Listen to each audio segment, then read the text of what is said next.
बिस्मिल्लाहिर्रहमानिर्रहीम। अस्सलाम वालेकुम। उम्मीद है सब खैरियत से होंगे और अल्लाह का शुक्र है मैं भी बिल्कुल ठीक ठाक हूँ। और आज मैं फिर हाज़िर हूँ एक नए वीडियो के साथ। इसमें मैं आपके साथ शेयर करूँगी कि इंस्टेंट रायता की रेसिपी, चने वाले चावल, और ये कि जो घर में हम बिल्लियाँ वगैरह पालते हैं, अगर उनकी आंखों में आई इन्फेक्शन हो जाए तो उसके लिए हम घर पर क्या ट्रीटमेंट कर सकते हैं। तो चलिए स्टार्ट करते हैं।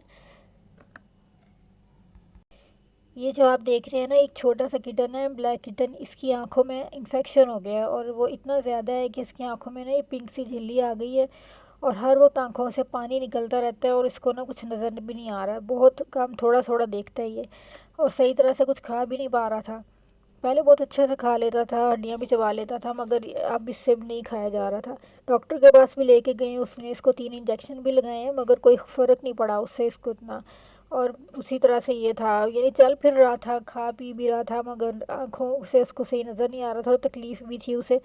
तो मुझे किसी ने बताया है कि आपने इसको नीम गर्म पानी से ना, बस इसकी आँखों को बहुत हल्के हाथ से आपने ना बहुत जेंटली इसको सफाई करनी है, उसके मुंह की, उसकी आँखों की और उसके हाथों की भी, कि बस ये पानी ज़्यादा ना लगे। ये जहाँ जहाँ लग रहा था ना उसके हाथ पे, उसके हाथ भी ख़राब कर रहा था और उसके मुंह की स्किन भी वहाँ से ख़राब हो रही थी।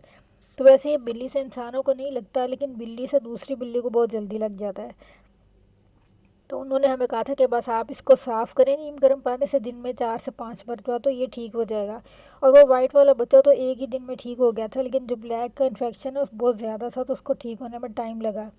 और ये मैंने ना पोटा इनके लिए मंगवा लिया था, जो चिकन का होता है, और वो छोटे छोटे पीस करके ना मैं ब्लैकी को डाल रही थी। क्योंकि जो जो दूसरा बच्चा है वो तो वैसे खा लेता है माशाल्लाह, ठीक है, लेकिन इसकी तबीयत ठीक नहीं थी तो ये सही तरह खा नहीं पा रहा था। तो मैंने छोटे पीस करके डालें ताकि इसे ज़्यादा चबाना ना पड़े और ये आसानी से निगल ले। चबाने लगता था ना तो उसकी आंखों से और पानी निकलता था।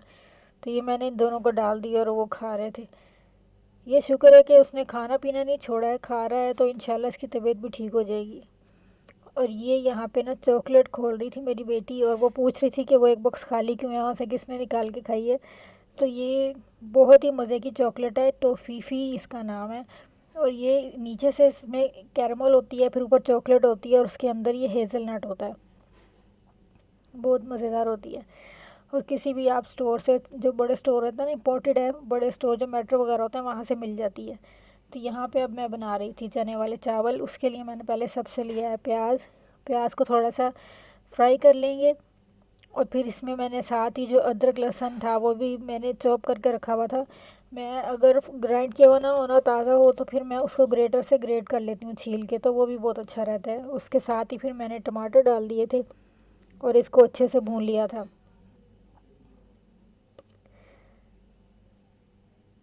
यहाँ मैंने गलती ये की थी कि चम्मच को मैंने देगची में ही पड़ा रहने दिया था। जब मैं टमाटर वगैरह डाल रही थी तो वो बहुत गर्म हो गया था, तो फिर मैंने उसे पानी से धोया ताकि वो ठंडा हो जाए।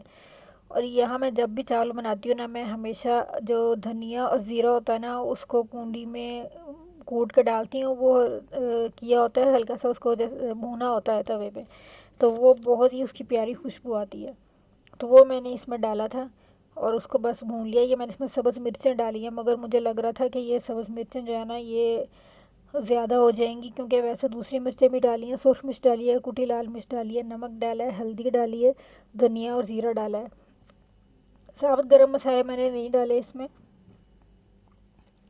तो ये बस धनिया और ज़ीरा है ना, उससे बहुत अच्छा इसका टेस्ट आएगा। और चने डाल के मैंने इसको वेट पर लगा दिया था, मगर उससे पहले मैंने इसमें से मिर्चें निकाल ली थी, क्योंकि अगर वो भी साथ ही गल जाती ना तो बहुत ज़्यादा मिर्चें हो जाती हैं और बच्चे जो हैं वो फिर खा नहीं पाते। ये इमली का पानी है। मैं जब भी बिरयानी बनाती हूँ ना, या पुलाव बनाऊँ या चने वाले चावल बनाऊँ, तो मैं उनमें इमली का पानी ज़रूर डालती हूँ। इससे इतना अच्छा टेस्ट हो जाता है ना, ये इमली का पानी है। मैं जब भी बिरयानी बनाती हूँ ना, या पुलाव बनाऊँ या चने वाले चावल बनाऊँ, तो मैं लोग साथ के वो खुद ही मिक्स हो जाएंगी, इमली का पानी ज़रूर डालती हूँ। इससे इतना अच्छा टेस्ट हो जाता है ना, जिसके बगैर नहीं आता। और रायता बना रही थी मैं, ये इंस्टेंट रायते के पैकेट पानी डाल लें, इसमें गुठलियाँ भी डाल लेते हैं लोग साथ के, वो खुद ही मिक्स हो जाएंगी, मगर फिर वो दोनों में आती है ना चावल खाते हुए तो अच्छी नहीं लगती। तो मैंने इसमें डाला था, रायता बना रही थी मैं। ये इंस्टेंट रायते के पैकेट जल्दी और फटाफट टेस्ट भी होता है। और ये एक पैकेट जो है 15 रुपए का है, दोनों फ्लेवर सुपर स्टोर से मिल जाता है। तो ये मैंने खोल इसमें के डाला था, पैकेट जो है प्याली में काफ़ी हो जाता है, अच्छे लगते हैं ये जल्दी और फटाफट रायता बना डालना। तो ये एक पैकेट जो है 15 रुपए का है, नमक सुपर स्टोर से मिल जाता है। ये खोल के डाल थोड़ी सी नमक होता है और जीरे का टेस्ट होता है या फिर पुदीने का टेस्ट होता है। तो बस पैकेट खोल के डालना, मिक्स करना, चीज़ नहीं डालनी। और नमक मेरे बच्चे तो पसंद नहीं होती, काली भी ठीक लगता है, लेकिन नमक होता है और जीरे का टेस्ट होता है या फिर पुदीने का टेस्ट होता है। तो बस पैकेट के खोल के डाल दें, कोई भी चीज़ रायता ताज़ा पुदीने के साथ, तो उसका मेरे बच्चे तो पसंद करते हैं, मुझे भी ठीक लगता है। लेकिन जो चावल हो गए थे तैयार और मैंने जब चावल डाले थे ना, फिर के खुद बनाते हैं मिर्चें रायता ताज़ा पुदीने के साथ, तो उसका तो टेस्ट अलग ही होता है। बहुत ही मज़े के चावल बनकर तैयार हुए थे। ये सस्ता सा भी होता है, चने का पुलाव बहुत ही मज़े का बन जाता है। चावल डाले थे ना, फिर मैंने इनमें मिर्चें डाल दी। बहुत ही मज़े के चावल बन